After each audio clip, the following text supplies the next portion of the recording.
안녕하세요. 예비작가 소매입니다. 오늘 만들 것은 메타몽입니다. 이제 제 펜 받침대가 될 겁니다. 작은 것을 만들 것이기에 큰 흙은 필요하지 않습니다. 보관해뒀던 흙을 가져와 조금 떼어주겠습니다. 흙을 가져와 동글동글하게 만들어줍시다. 동글동글 굴려줍니다. 이번 기법을 사용할 때 아주 단단한 기초가 필요하기 때문에 동글동글하게 만들어주고 있는 중입니다. 열심히 굴리는 게 쇳동굴이 같네요. 이제 거의 다 왔습니다. 마지막 스펀트로 조금 더 빠르게 준비해주면 완성됩니다. 다음 단계는 핀칭 기법을 사용할 겁니다.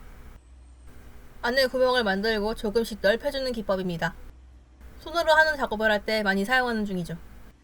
흙을 이어붙이지 않기 때문에 이 기법을 사용하면 갈라질 확률이 적습니다. 일정한 두께가 되었으면 핀칭 기법은 끝난 겁니다. 마치 슬라임 같은 형태가 되었습니다. 작으니 금방 되는군요. 이제 메타몽의 모양에 맞추어 4개의 나온 부분들을 만들어줄 겁니다. 형태의 앞뒤, 옆면 모양 전부를 확인해주고 진행해줄 겁니다. 비율이 맞지 않으면 비슷해 보이지 않습니다. 형태를 조금 맞추어준 뒤에 새끼손가락을 집어넣어 뿔을 만들어줄 겁니다. 하나씩 차근차근 해나가다 보면 언젠가 완성되어 있을 겁니다. 이렇게 말이죠. 모양에 맞게 울퉁불퉁하게 만들어주었으면 조금 더 세밀하게 다듬어주고 마르기를 기다려줍시다.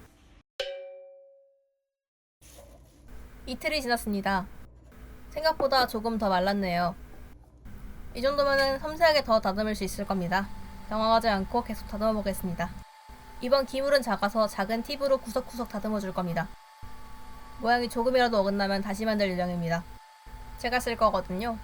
그래서 시간은 오래 걸리더라도 꼼꼼하게 다듬어 줄 겁니다. 중간중간 펜 받침대로서의 역할을 할 수 있는지 확인도 해줍니다. 역할을 못하면 말짱 꽝입니다. 안쪽도 다듬어주고 이제 물칠로 다듬으며 만들어진 날카로운 부분들을 정리해줄 겁니다. 메타몽의 기본 모양은 끝이 났습니다. 이렇게 놓으니 귀엽네요. 더 귀엽게 만들어 볼까요? 메타몽의 눈과 입을 그려줄 겁니다.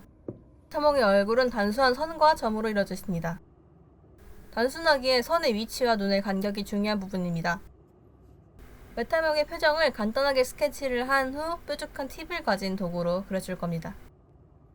뾰족한 팁으로 얼굴을 그린 후에는 검정 색깔 물감을 채워 넣어줄 겁니다. 이것을 상강 기법이라고 합니다. 붓으로 털어주고 나머지 부분을 스케치해줍니다. 손에 적정량의 힘을 주고 스케치를 따라 천천히 그려줍시다. 성급하게 그리면 처음부터 다시 해야 할 수 있으니 차근차근 그려줍시다. 어느 정도 홈이 나왔네요. 한번 확인해 볼까요? 망했습니다. 지우고 왔습니다. 아무것도 안 한 척 다시 그려줍시다. 그래도 이만하면 다행입니다. 처음부터 다시는 아니니까요. 도자기를 할 때 처음부터 다시 하는 경우가 왕왕 있기 때문에 이 정도면 만족입니다. 날카로운 팁을 가진 도구로 먼저 스케치를 해줍니다. 이제 실수는 용납할 수 없습니다. 자, 이제 스케치가 끝났으니 실제로 그려보겠습니다. 맹하지만 웃고 있는 입과 작지만 야물딱진 눈도 그려줍니다. 상강기법을 사용할 것이기 때문에 조금 더 깊게 홈을 파줄 겁니다. 마지막으로 한 번 더 확인 후 원하는 부분으로 수정을 진행해 줄 겁니다. 입꼬리를 살짝 더 올려주면 되겠네요. 귀엽게 나왔습니다. 이제 다음 단계를 할 차례라는 겁니다. 필요한 준비물을 챙겨볼까요? 필요한 준비물은 간단합니다. 물감과 붓을 준비해주면 됩니다. 실제로 화장토를 사용해야 하지만 저는 물감을 사용했습니다. 이제 파여진 홈에 검정 색깔 물감을 채워 넣어줄 겁니다. 검정색을 칠할 때는 홈이 남아있지 않도록 붓을 톡톡 두드려가며 넣어줘야 합니다. 그렇지 않으면 처음부터 다시 해야 되는 불상사가 일어날 수 있으니 주의해 줍시다. 말하는 사이에 다 했네요. 이제 정리를 해주고 물감을 긁어내어 주겠습니다. 조금 마른 후에 진행해야 하기 때문에 말리고 다음날 오겠습니다. 비가 많이 오네요. 그래도 불하지 않고 왔습니다. 어제 못했던 작업을 마저 해줍니다.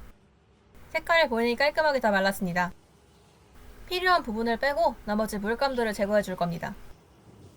긁어줄 때는 어떤 도구든 상관이 없습니다.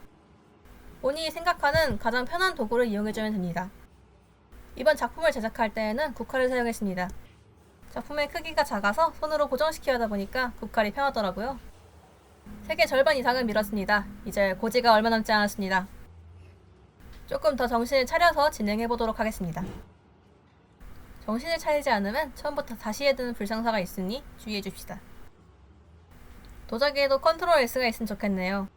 없기 때문에 낭만적이겠지만 전 낭만 따위 없습니다. 전 현실주의자이니까요. 말하는 사이 다 지워졌네요. 이제 한번 구워줘 보겠습니다. 1차 초보를 한 후 모습입니다. 색깔이 귀여워서 이대로 두고 싶었지만 포도 색깔은 포기할 수 없었습니다. 다음 단계인 유약 시유를 하러 가보겠습니다. 이제 시유를 해볼까요? 유약은 물과 가루로 이어져 있기 때문에 섞어서 사용해줘야 합니다. 드릴로 저어줍시다. 생각보다 긴 시간 동안 섞어줘야 합니다. 지금 사용하는 유약은 투명 보라유입니다.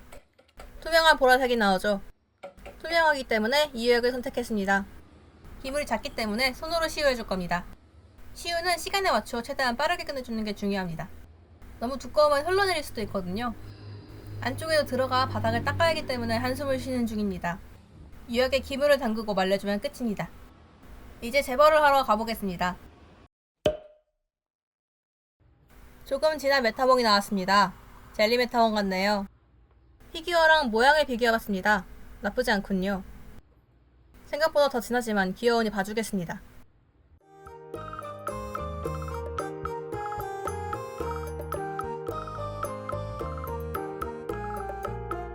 오늘도 시청해주셔서 감사합니다. 원하는 모양 있으면 댓글 남겨주세요.